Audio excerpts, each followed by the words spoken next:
Hello and welcome to another episode of Speculative Speculations. I'm Varsha. I'm Jared. I'm Dan. And I'm Chris. And this is a series where we discuss speculative stories in all their forms. We are back after a bit of a break, I think. Whatever we said we're reading to in the Windup Girl last week, we're going to actually be talking about the whole book because we had a few weeks between recordings, and so we finished reading the book, all of us. So we're going to be talking to the end of Windup Girl. So if you haven't finished the book, we will be spoiling the whole book. Maybe come back after you've read the book if you don't like spoilers. The short story for today is Stranger Station by, Chris will help me with the name of the author. Damon Knight, I believe it is, for that Damon one. Knight. Yes, we are reading our way through the big book of science fiction. And the short story for next week will be Sector General by James White. So with that, let's get started. Before I forget, also the book after that we're going to start next week will be Parable of the Sower by Octavia E. Butler. We're going to be reading to the end of chapter 9. I think there's also a section entitled 2056 immediately after that. So just before chapter 10 is where we'll stop.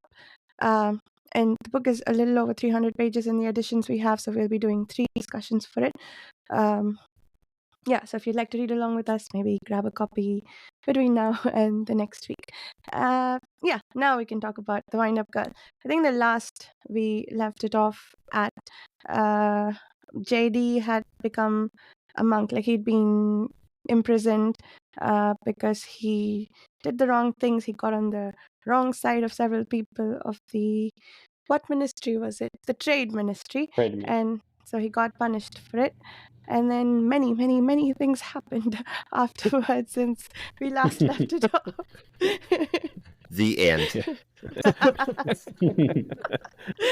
Many. Yeah. And everybody died.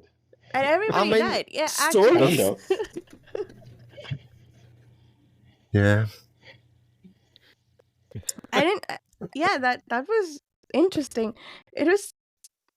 I didn't see Jedi's death coming. I thought he would be such a central character to the story. And he was in a way, but Kanya took over as sort of a main character. Yeah. And she had a really interesting backstory too. Yeah. I didn't anticipate her becoming an interesting character. I mean, she was a little bit, but... You throwing shade at Kanya? Dear God. That was...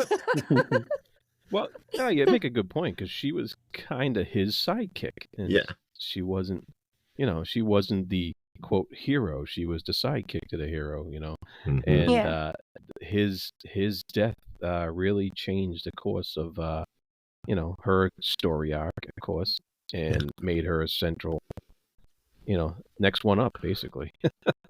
Yeah. Yeah.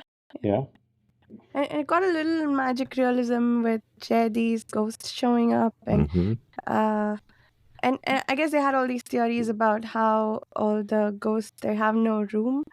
Wait, I forget what it was. That they have no room in the afterlife, or I guess they've been made so artificial that they can't go to the afterlife.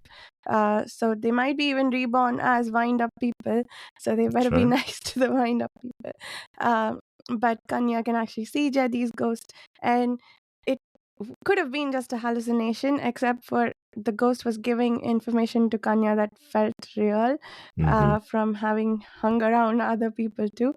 So things that she probably wouldn't have been able to find out on her own. So that was an interesting little magic realistic twist to that story as well that I thought was fun. I sort of felt that, especially that Kanya JD kind of part, it felt really underutilized, because I think the double scheming of Kanya was actually one of the kind of really interesting plot points that they could have bounced off each other, and it sort of never went anywhere to a certain point, and they even could have played on the idea that JD was appearing to her out of guilt, because she was racked with guilt at his death, and that somehow his appearance was sort of linked to the fact that she was feeling that kind of guilt, but it was never really drawn out, if you know what I mean. And I sort of feel like it was a missed opportunity in the book a little bit, because I thought potentially that could have played like a major part, or that conflict within Kanya or being found out never really materialized in anything. Yeah. Well, that's why I was kind of wondering about the ghost being real type of thing, and whether or not it was in her head, and she just knew those answers already that she was asking. Because I had tabbed one place where she actually asked him a question, and she asked him in something like, "Do they?" And he said, "Go look for yourself." So he didn't give her the answer. He was like, when she did, So I was wondering if it was real or not, and he really blurred the lines there a lot in the book of whether or not the spirits were real, because they definitely had a lot of ancestor worship going on in the area there in this kingdom, and so he really blurred it. He really blurred it so that you could make it, you could speculate either way. I thought it was just like her conscience, sort of, I guess. Yeah. But yeah, I didn't think that maybe he was real. But now that you mentioned, maybe he was real. I don't know. Yeah, When it you is. say real, do you mean? Sorry, go ahead, Chris. I was just going to say on Jared's point, the idea that a blurring of the line between life and death, etc., sort of is the same line that gets blurred between people assuming that the wind-up people are just machines without consciousness, but actually, as we obviously get inside Amiko's head as well, and Hiriko, is it the other one? But anyway, the couple of wind-up people that we get to know, we kind of realize that they are very thinking. They are just have certain default programming that says they will kind of end up doing this thing. But even that is subverted by the fact that Amiko actually transforms in some way and then becomes a different version of what she was supposed to do, just by how she was treated, just like humans are conditioned to do. Conditions and things that people do to them change their demeanor, their receptiveness to anger, and all of that kind of stuff. So I thought that it definitely could be something in there, Jared. I hadn't thought about that at the time, but it's a very good point. Yeah. I was curious, did you mean like that Jedi is not actually dead when you say that he's real, or that the ghost I think the ghost actually is not real. has physical presence? Like, it's just in her mind. That's what I assumed, because that's how it is usually portrayed in, other fiction, I guess. Yeah. But I don't know, actually. I might have missed something. Very possible. Yeah, it is, I think, pretty blood. Like, I think there were some things, like when Jedi says, my sons are dead. I think he says they're dead, or they have captured their son somehow. So he's basically giving her information that she apparently didn't get from elsewhere. So that's why I felt like maybe he's a little more real than it seems, like not just a product of her mind. But but it keep is. in mind, she did have extreme guilt over his death and her playing both sides. I love that scene where she figures that out, that he knew, where she sees the photograph that he had of her with the other side. Yeah. And that was like a very powerful scene. I thought that was just like, wow. That almost like that would be something that would send chills up her spine. I almost felt that at that point. It was really well done, that scene. Yeah, very good. Yeah. So you could imagine the amount of guilt she was carrying was tremendous. Yeah. And I love the overall conflict with her, because she was out for revenge, and in some ways I think when she went to burn that village where there was the outbreak that resulted from our main character Anderson's factory, she became the thing that she hated in that process, and she started to understand the other side a little bit. But I think she still had a little bit of the brutality that she hated too, right? I think part of the reason for her hatred is they didn't explain. They just did what they had to do and left. And she kind of did that with her white shirts as well. Which also, white shirts, I love that name for that group of people. To me, it felt a bit like her motivation, I guess. It was just like personal revenge. Like, it wasn't like I'm trying to make things better. I'm just trying to, get revenge for my own personal issues, even if I have to, make things worse for other people, I guess. Yeah. But then in the end, she's like, oh, maybe I can do something that I can do the right thing for everyone, sort of. Maybe, debatable. Yeah. Yeah. Yeah, but does she in the end do the right thing for everybody? Because eventually she just goes, nope, pop. I mean, she's taking a stand for some ideals. If it's better or worse, we don't know. But she's standing up for the ideals, I guess. Exactly. Yeah. Yeah, but that is sort of the point of the book. There's so many factions, and they all believe they're doing the right thing. And at the end of the day, it's a bit of a crapshoot when you have that many people sort of with their own kind of version of what they think is right. You know, whether that is, you know, we are the country that has survived, while others have fallen. Therefore, we must be better. We must be special, and therefore we must preserve that.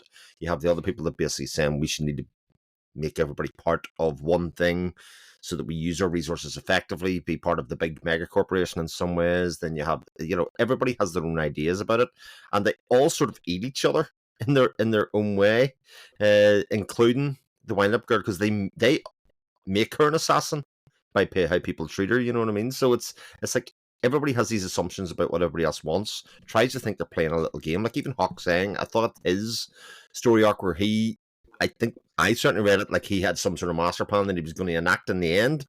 And in the end, he was just like, oh shit, these tanks are too big for me. You know, I'm a nobody. You know what I mean? And he was like, I had a fortune, I've wasted it. It's better to be alive, but I still should have went back and got the stuff. He was sort of this internal conflict about what he should have done.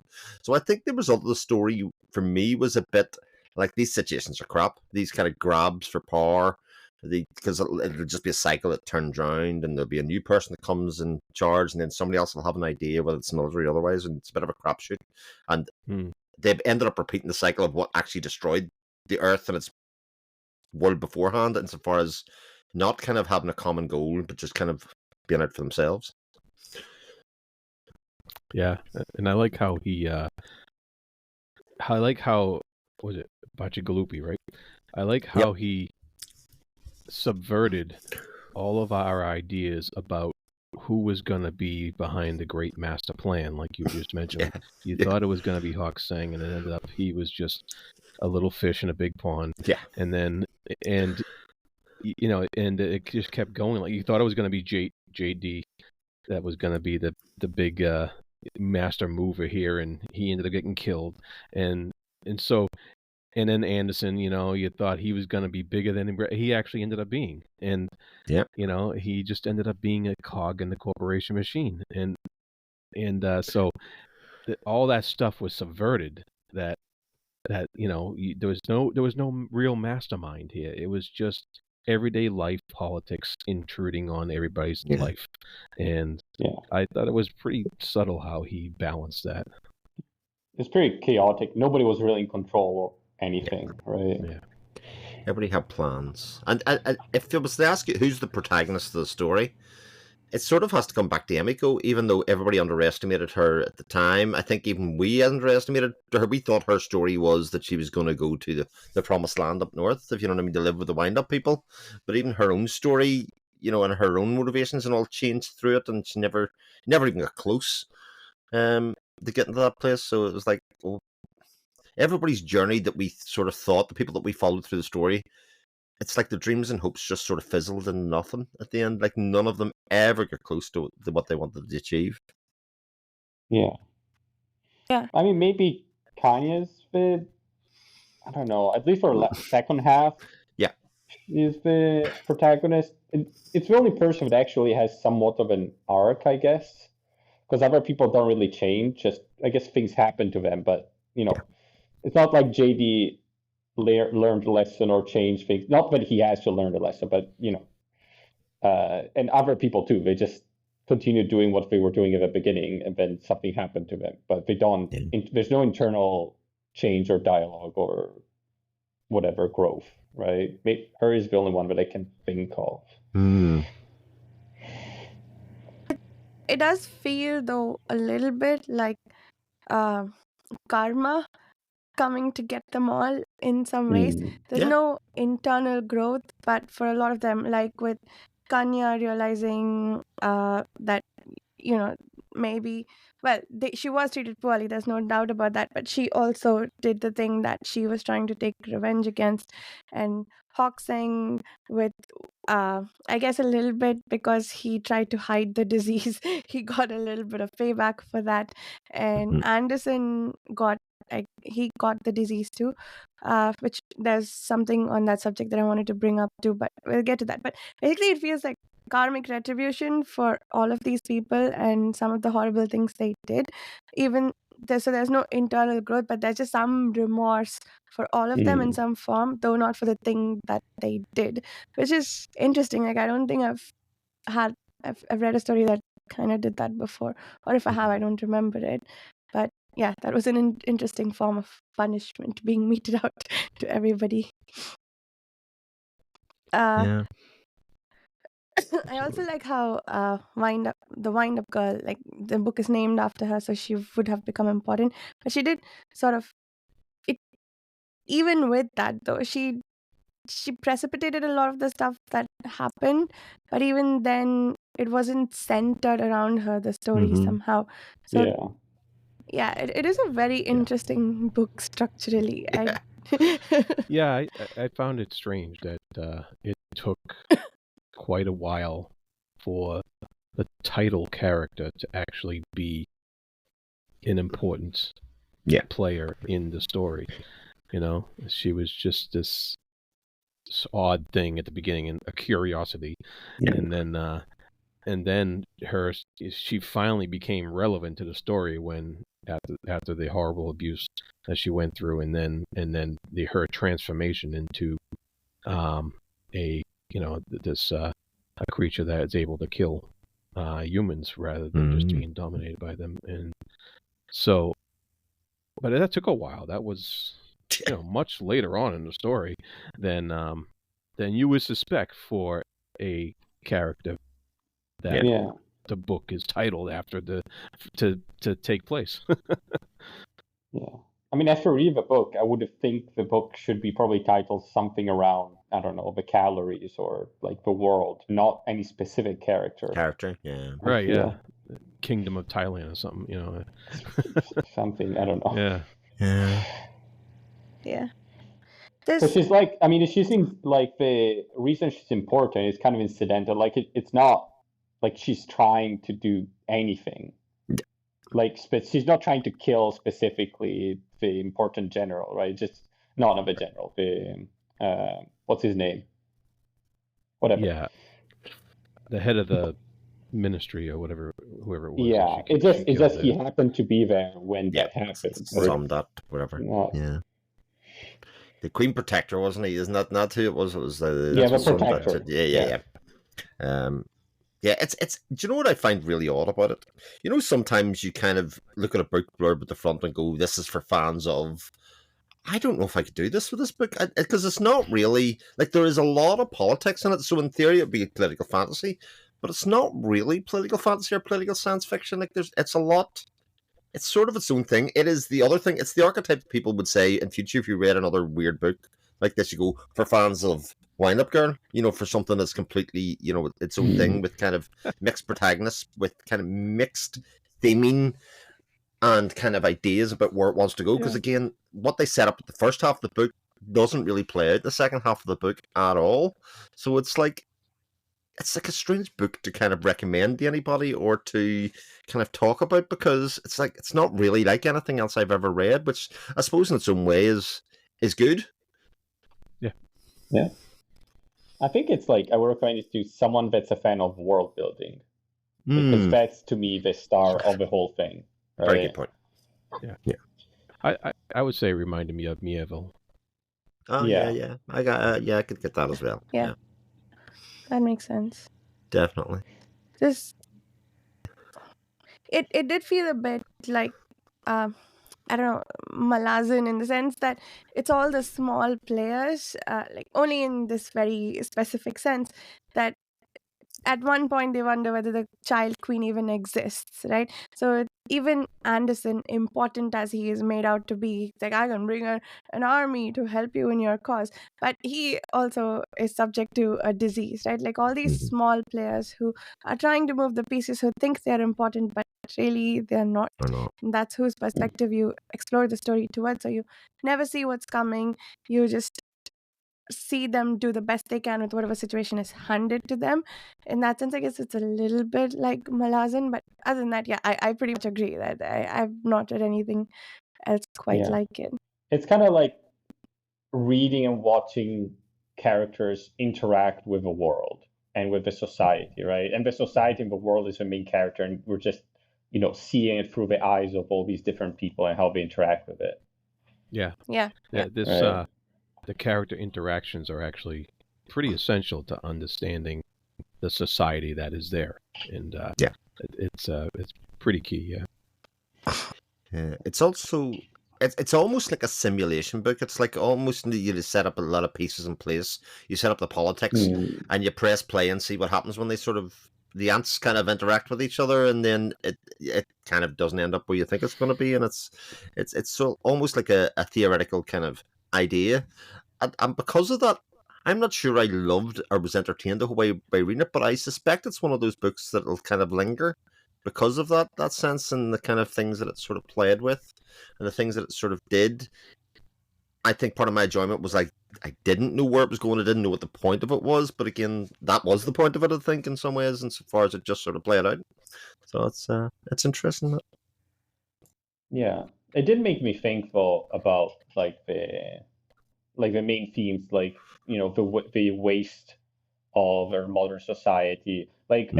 It's set up really well how all the calories, everything is counted, all the resources are counted. And when they finally get all used up in the final battle, it seems like such an excess, right? Seeing the tanks is like all these things we've never seen before, right? From our time. It did make me think about, our current society and the waste and all those things.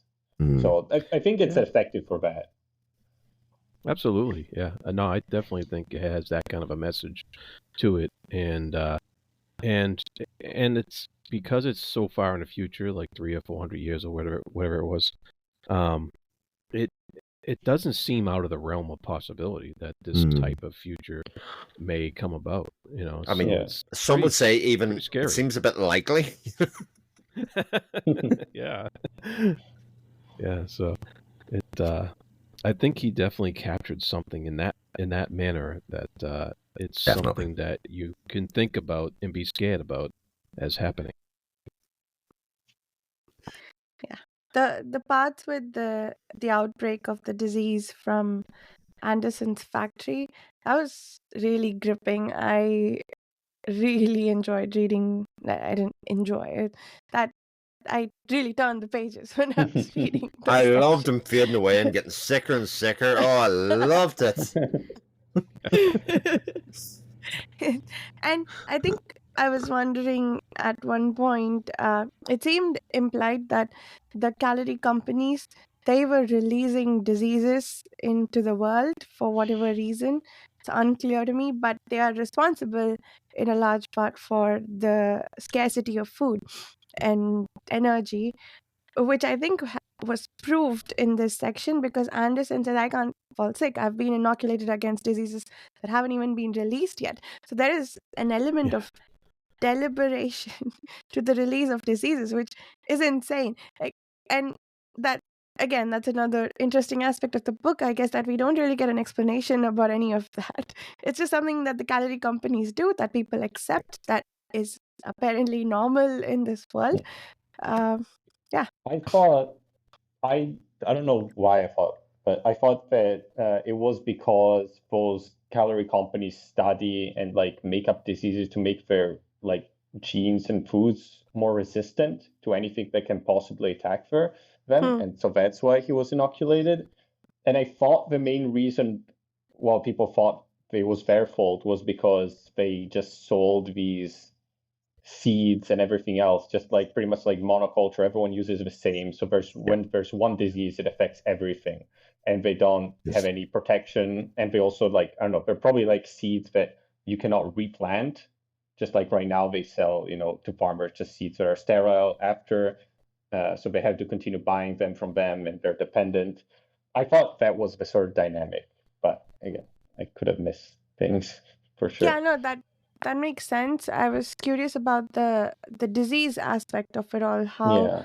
um, that it seemed implied again and again that the calorie companies created the diseases somehow, and also were responsible for the scarcity of food. So I guess one of the ways was by only selling seeds that you can't replant, and but also they seemed to a certain extent the victim of their manipulations too, because that's what Anderson is here for, right? They want the seed bank because they don't have access to ways to make new seeds, I guess. Yeah, I don't fully understand what Anderson was after or what the I food thought companies wanted. these companies were not like evil in the sense that they're trying to kill everyone, but they're just, negligent and greedy and just like our companies, right? They're not trying to create a bad thing or a virus or whatever. But, their main purpose is to make money, and they don't care about security and, do all the checks and everything else, just like how the disease started in that factory, right? It was Right, like yeah. the same thing. It was just like putting together of, greed and trying to be hidden and not have all the checks and all those things that ends up, with negligence and creating something that's bad for everyone, I guess. Yeah. Yeah.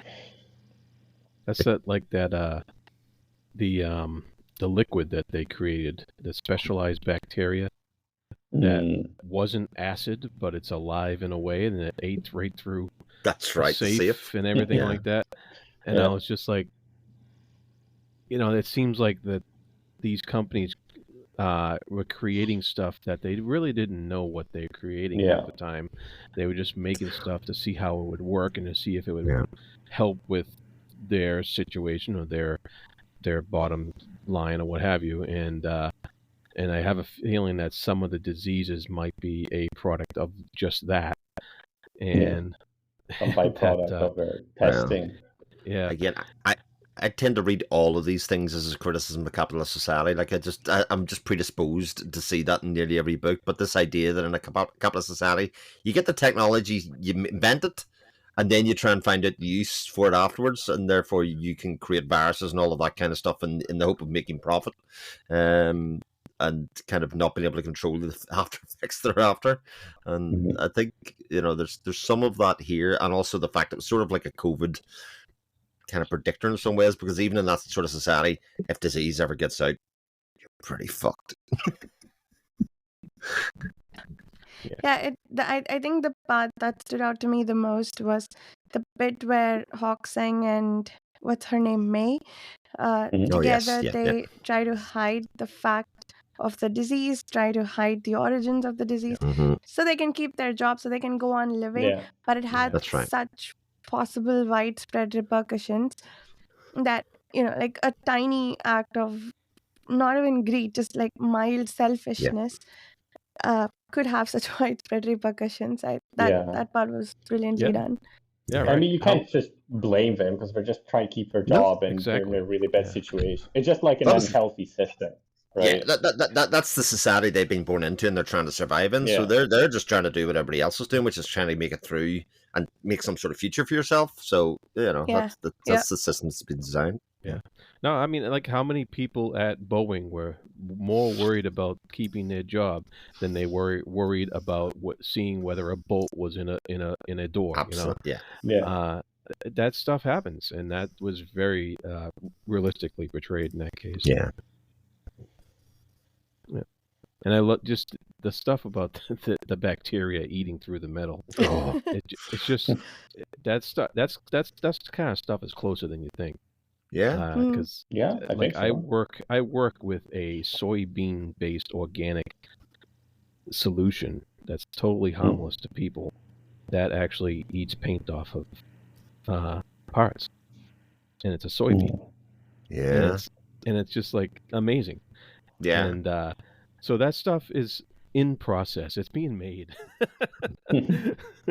We can invent the technology. We'll find a use case for it, outside of even just taking paint off things.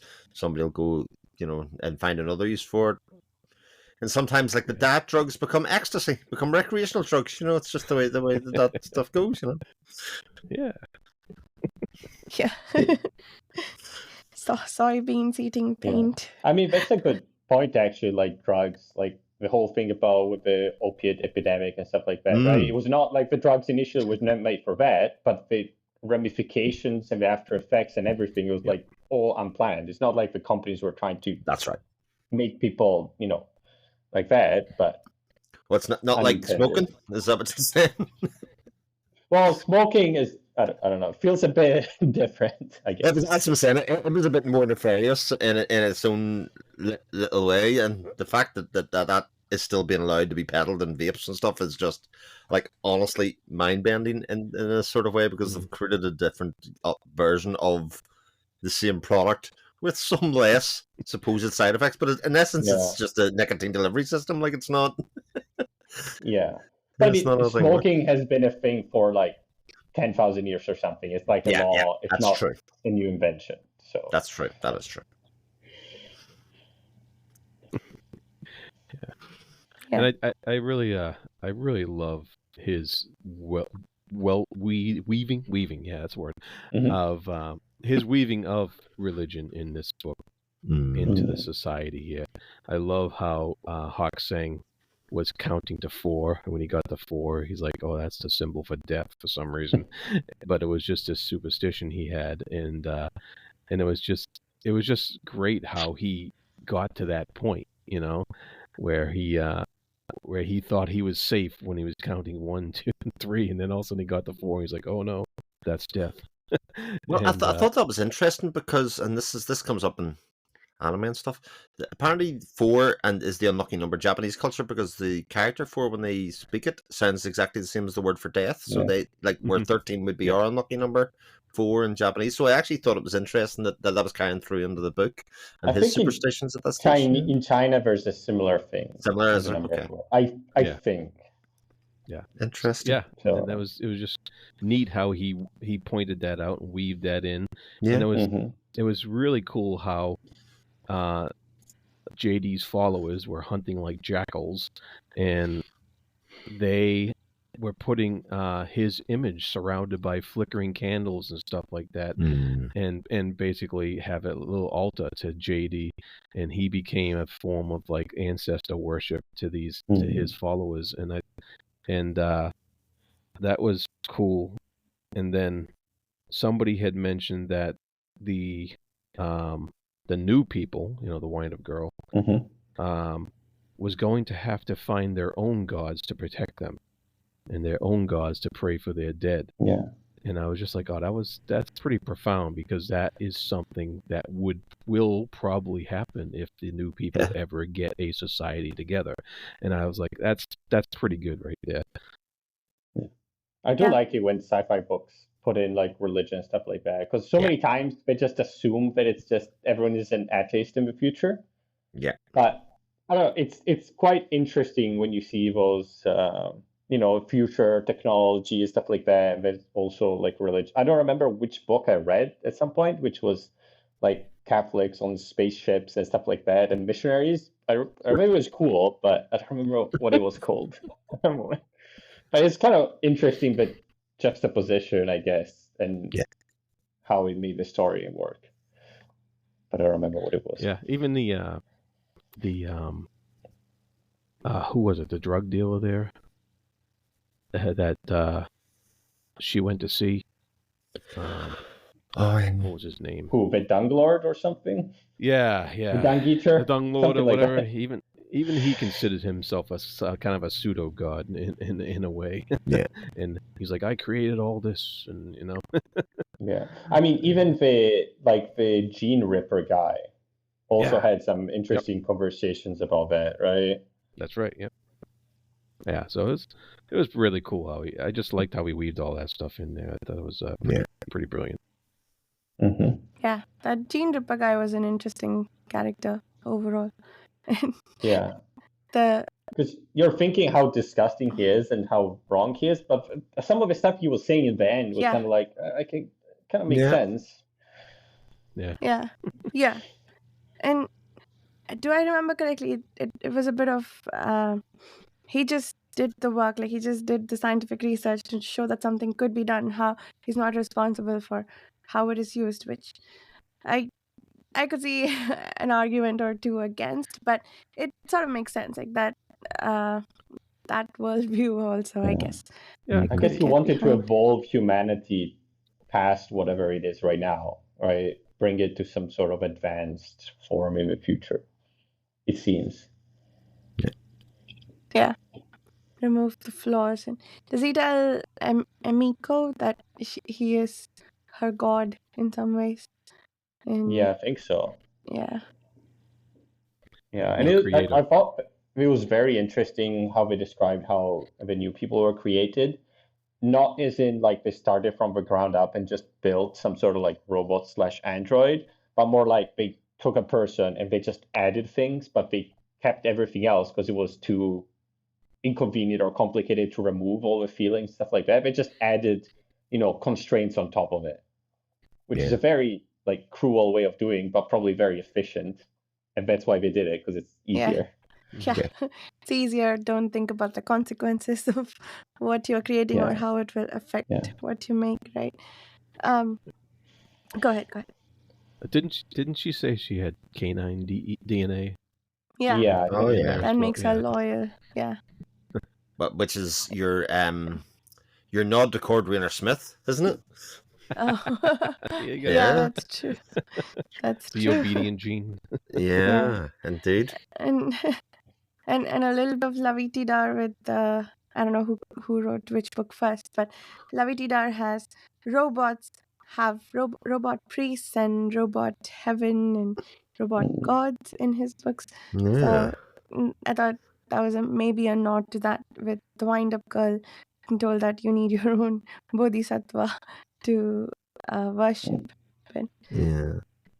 I really love that they started looking for a military wind-up person, like new person. But she's just that powerful. She's been sort of held back and restrained because she's been told that she's lesser and this is all she's capable of.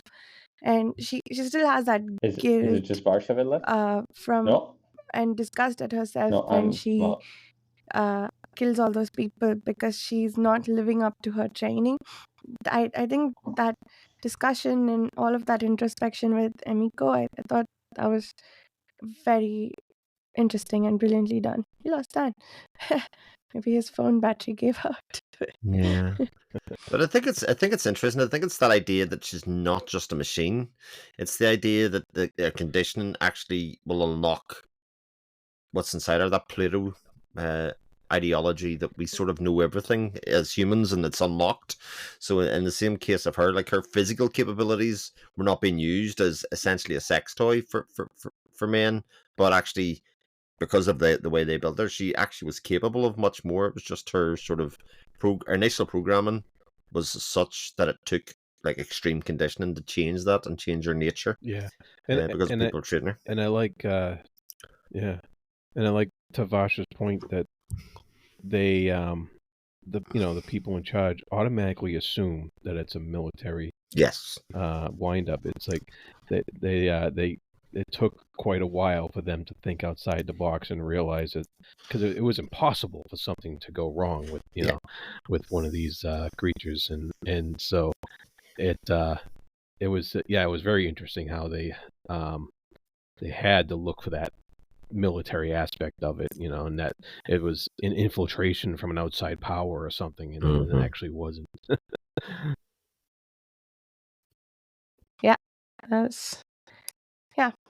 Mostly I enjoyed how nothing came to fruition at the end of this book.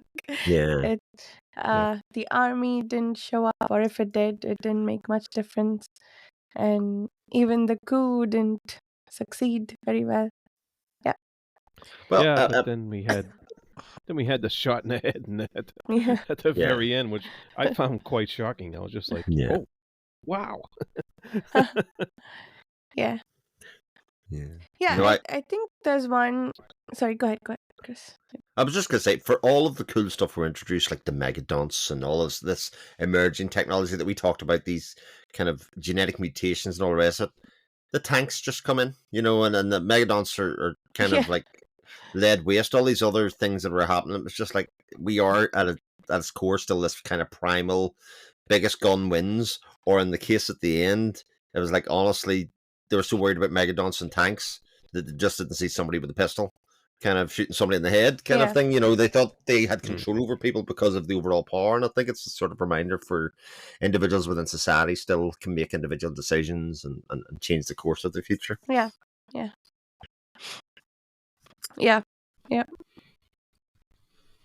I think for as much as everything was a bit of a crapshoot, like you put it, Chris, there were this two. The motivations were slightly different, right? For the trade ministry and Anderson, it was, and I think Kanya for a long time, it was all very personal gain, whatever personal gain looks like for them. But I think the final decision she took to sort of protect the seeds from the trade ministry, that she thought she was doing something for the greater good, whatever that looks like. And we don't know. I think we still don't know whether the Thai kingdom sort of keeping the seeds to themselves and not sharing it with the rest of the world. Sure, it protects them, but are they really doing a good thing for the rest of the world, or does just having this one pocket of nature, is that sufficient? Like, yeah, there's a whole lot of questions, but I think in terms of motivations, there you can or cannot get behind certain characters' motivation. So I thought that was interesting too. Cool. Anything else about the book? Did you like it? Hmm? Did you like it really? Like when on an enjoyment scale, like of the other books we've read, for instance. Where does it sit? It's a hard one to place. Yeah, almost impossible. It is hard to place. I found it endlessly interesting. Yes, like definitely. His world that he set up, I found fascinating. But I'm still wrapping my head around whether it was completely entertaining or not. Yes. And so I definitely, I'm just fascinated with it. And I'm wondering if there was something else about it that could have upped that entertainment factor, or if I'm just reading a future history, a future political history type thing. And, so where's the balance there? Where's the full entertainment factor that I seem to be missing here? Yeah. That will go along with my fascination for it. Yeah. That's a really interesting point for me, actually, Jared, because it's not like nothing happens. There are quite a lot of action scenes. There's quite a lot of entertaining scenes, so to speak, but fitting together in terms of like a story and cause and effect, those things happen, but it didn't seem to contribute towards an overall arc or a plan. But again, it doesn't ever seem like that was the point of it. It was very intentional that he did the opposite of that, and sort of I wonder if it's definitely one of those like reread projects of something where you go, it's nice to come back in this world and actually knowing what's going to happen and knowing where it goes, actually just enjoy the journey or the simulation of that for what it was, rather than kind of projecting, God, I wish this had happened or that character had lived, or that kind of thing that you often do. Yeah. What about you, Varsha? I think this was one of those books I appreciated more than I liked, and I think it is a very different book. I think we talked about that quite a bit during this discussion, and so I'm really glad to have read it. But there wasn't anything in it, for whatever reason, that made me look forward to getting back to it. It was just something that I got through, appreciated. I really enjoyed the world building. It was very interesting, and I found it fascinating. But it didn't have anything that made me want to keep going back to it, and I can't put my finger on it. Like, I don't know why, but maybe there weren't any characters that I could latch on to or anything like that. But I don't always need that in a story. Like Children of Time, for instance. There's no character I got behind, but I really looked forward to reading it. So, Porsche hitter. Yeah. You know what would have made it better? Would have been maps. Ooh. Maps. I would have really liked maps. Yes. Jared Like likes his I'm fantasy still maps. trying to picture what Thailand looks like at this future time. Yeah. Because you know it's not the same as today, and it's just I want maps. I want something. Yeah. There is No, that. I found that quite hard to place, the time or the technology, because in one case it's the future, but in another case it seems like, it's also gone to shit, very dystopian like, and the fact that they were still, again, the idea that water was a real problem, the water rising actually, rather than concentrating on the water rising and combating that, they were doing this internal politics and stuff, and then eventually the water just comes and wipes most of the city out. It's like, again, this kind of almost ecological kind of slant to it at the very, very end, and it's like, right, okay. And they were aware that it was a problem. It wasn't that it caught them by surprise. It wasn't natural disaster. It was like, oh God. Yeah, this they happened. hinted at it the whole book. Yeah. Yeah. Oh, There yeah. was, I think there was a quote I like, when nature does not abide. Yeah, it didn't just like wait for them to finish their politics. It's like, yeah, cool. This is breaking now. Bye. Yeah. And, yeah, good book overall. I think I just didn't enjoy it too much. I don't think. Does it Yeah, belong well, long term? I'm in big trouble because my book's overdue at the library now. Oh no. It's a good library book. I was just going to say that. It's the kind of thing I might put in, like we have, when you donate books to, in my case, we have reading libraries and work and stuff. It's the kind of one I would put in there with a little note on it if you're looking for something very different. I think it's something somebody else could read and they know about it. All right. It's very different. Know about that going in, they might get something really interesting out of it because it's not like other things, like we said. So I think it's a nice book for that reason, or to get out of the library and kind of fire the imagination. The only thing about it is I found it at times a very slow read. A very tough read at times. To kind of go, where's this going? Because I never really, it wasn't like I got to a chapter about Hokseng and went, oh great, we're back in Hokseng's world. I never really had that feeling. And like you, Varsha, I don't generally need to have good characters that way, but because the story wasn't joining up either, it was always a bit like, okay, I can just sort of read a chapter, but without really having that push to like, what's next? I didn't have that kind of drive, but there was always lots happening. It's a confusing book for me, I have to say. Yeah.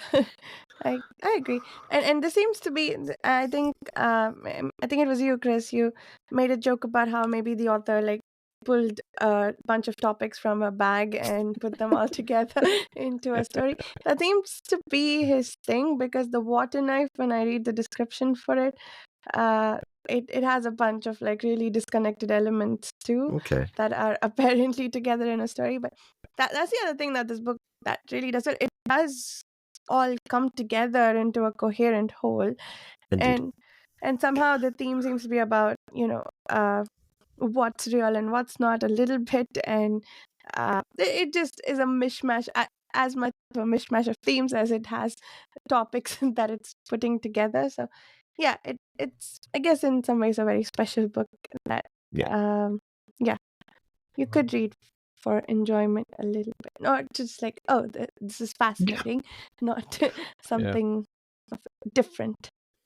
It might be interesting to read it knowing that JD is going to die when he does, and knowing knowing Anderson's fate, and knowing what the Windup Girl's gonna become eventually.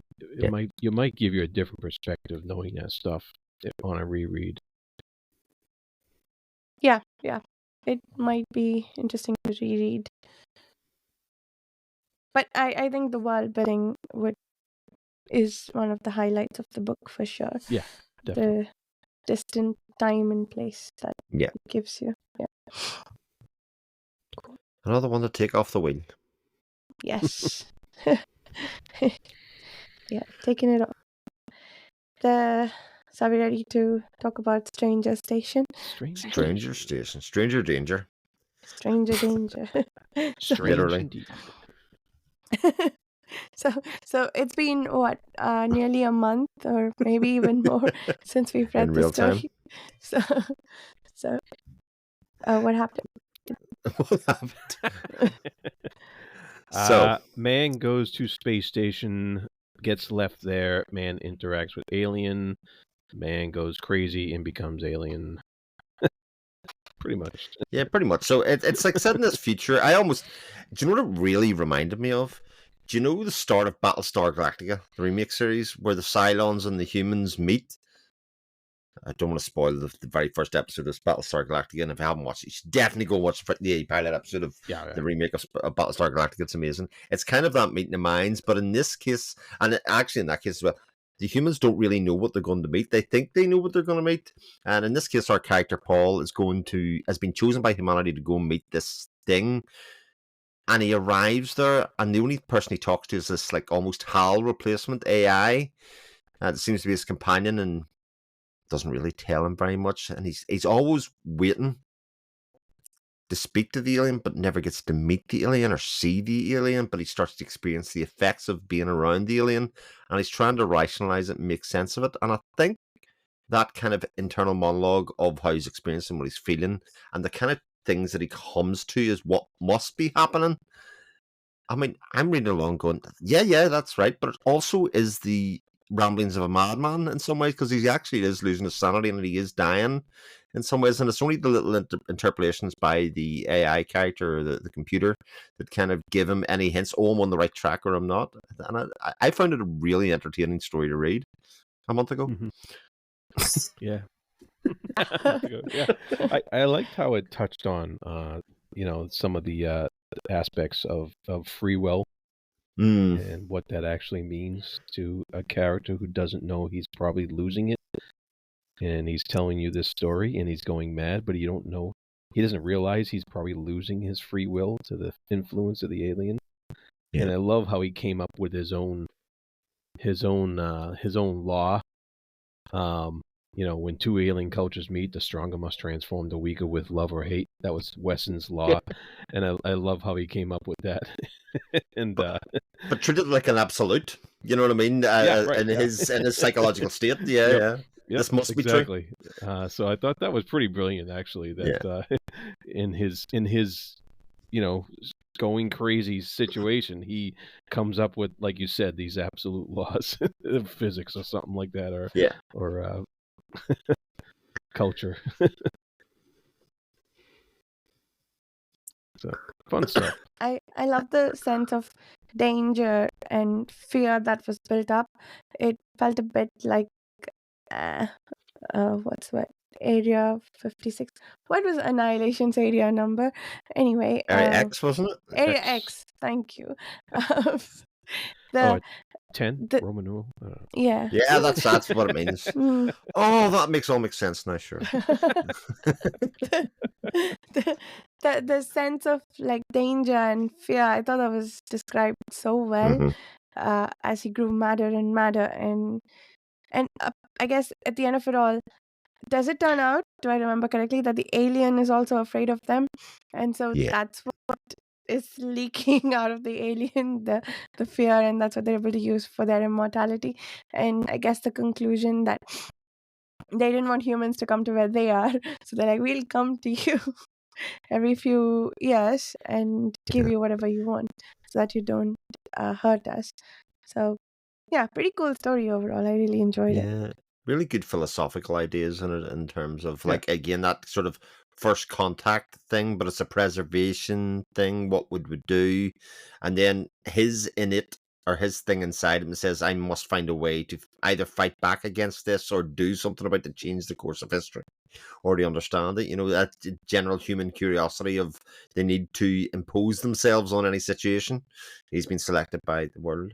The other thing that's really interesting about it, I think, is the fact I actually looked up the publication of this. So this was 1956. So that's where we are in the big book of science fiction. They have an AI computer in this that predates HAL, the book, by over a decade. And it's like, that's pretty cool. Yeah. Oh, yeah. And like at the end of it, it's like she tells him, "Oh, I love you," something like that. And it's like, and that's an AI, so it's like, oh, okay. Yeah. Cortana. Cortana. Paul. Yeah, and the sense of being trapped inside his head. I think, again, if I remember correctly, he is thinking that he's making sense, but he's not, right? He's speaking Yes. gibberish, and they He's can't hallucinating and understand yeah. each other. Yeah, that was also a very interesting notion that it got into. But yeah, Yeah, him trying to rationalize what was happening to him by a being that he couldn't see, he didn't know what it was doing, but him just trying to think, well, that means this, and then getting his laws and getting this thing, and then saying, therefore, I must react this way in order to counteract that. And then I'm going, oh, well, actually, I might have been wrong, and Yeah. I've been doing this all wrong now. I need to do this other thing, and it's like, okay, this is somewhat interesting. And just for a moment, you think he's beat it, and he has hit on the formula for not going crazy, but he hasn't. He's actually converted by the alien, and it hasn't worked. Whatever it was Assimilation, yeah. Yeah. So yeah, it's pretty cool. It is a cool story. A fan. Yeah, I agree. So, anything else about the story before we sign off for the evening? No, Nope. I think we've had success. Yes. In that case, we'll see everybody in a week with Sector General by James White and the first 100-odd pages of The Parable of Sower by Octavia E. Butler. Thank you so much for listening. We'll see you soon. Bye.